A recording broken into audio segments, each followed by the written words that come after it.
Every child deserves a loving home. I think that's something that they deserve. It's a right they should have. I always look at the numbers. 14,000 children that need a home, that deserve a home. And if we're able to do it and provide that for them, how can we not? It kind of just woke me up and like took me out of that whole drunken drug life, I mean, even gang life. I was saved just in time to turn it around. It's what they've done for us. You know, they have filled not only the void that we had, but just have enriched our lives so much. I can't thank the Child Crisis Center and AAFC enough because they were there for us every step of the way, and they are now.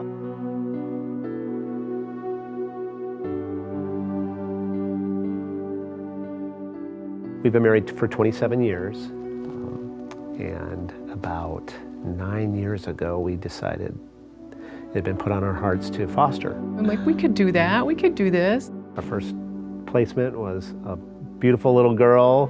Susan was just a very sweet girl, very compliant, really pretty easy.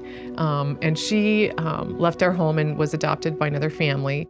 After she left, boy, that was hard, and we all just were real quiet for a few days. But her and our daughter Helen, so they're 14 and 16 now, and they're still friends.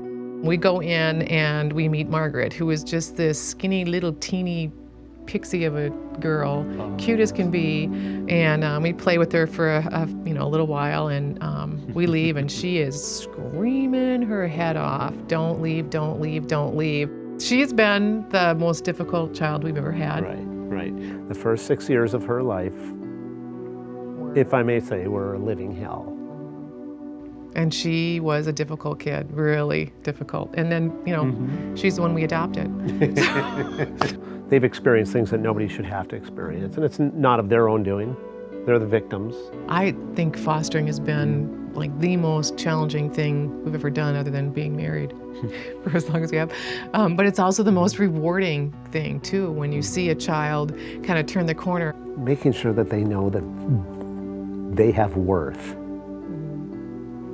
They are worth something. They're special, they're precious, and don't let anybody take that from you.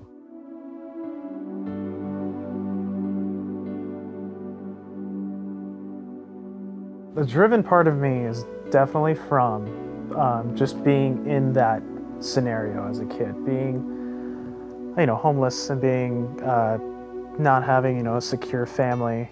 My dad was an alcoholic, mom was a drug addict. I mean, I slept in front of a thrift store. I can't even tell you how many times on a bench with my head on my dad's lap, and he would throw his jacket over me, and that was where we stayed for the night. And I hadn't eaten for 2 days. I still remember the last time I actually saw my dad was at the crisis center. I remember he dropped me off, and I was sad because he was leaving, but I was still comforted knowing that he told me he was coming back. Just that memory of that last time I saw him. Because shortly after that, when I moved out of the crisis center, he passed away from the whole drunken debacle. I still, in my heart, thought one day me and him would be able to, hang out. Or I knew that I wasn't gonna be able to live with him, but I knew that maybe I could see him again and say hi. But I was lucky enough to have family members who were already foster parents. I call my aunt my mom. She is definitely my mom. She's been more of a mother than anybody, so that she's definitely earned that title of my mom. Life isn't about living on the streets and, being immersed in drugs and alcohol and abuse. It's about, living and just a happy family. It's but the crisis center pulled me out of there and showed me a different side of life. I hate to make the crisis center out to be a center, you know what I mean? Just because it was such a home. I just remember all the people there, all the loving, caring people, everyone there cared about you. You never thought, no one there was treated you like you were just some kid and this was their job. They all loved working there, and I still remember all of them. My past, I will never use it as a crutch, I will never make myself think that I can't just because, my parents failed. I want nothing more than to just be successful in life.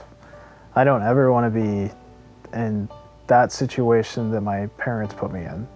I just want that old school lifestyle, you know, live the American dream, you know.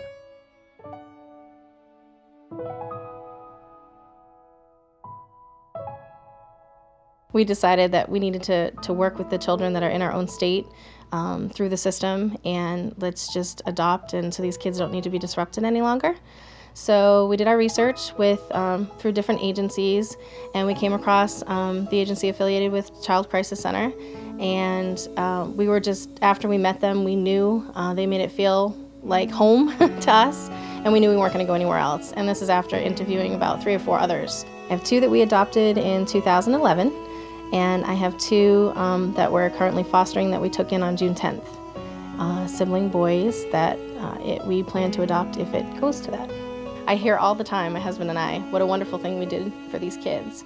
And it's not how we feel at all. We feel that, you know, we were they're there for us. They truly have changed our lives for the better.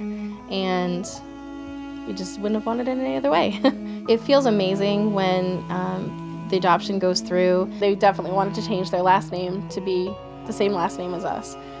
And I said, yeah, what are you thinking of for middle names? We can certainly do that. And my oldest, Naya, said, well, Mom, if you were able to have your own biological kids, what would you name her if it was a girl?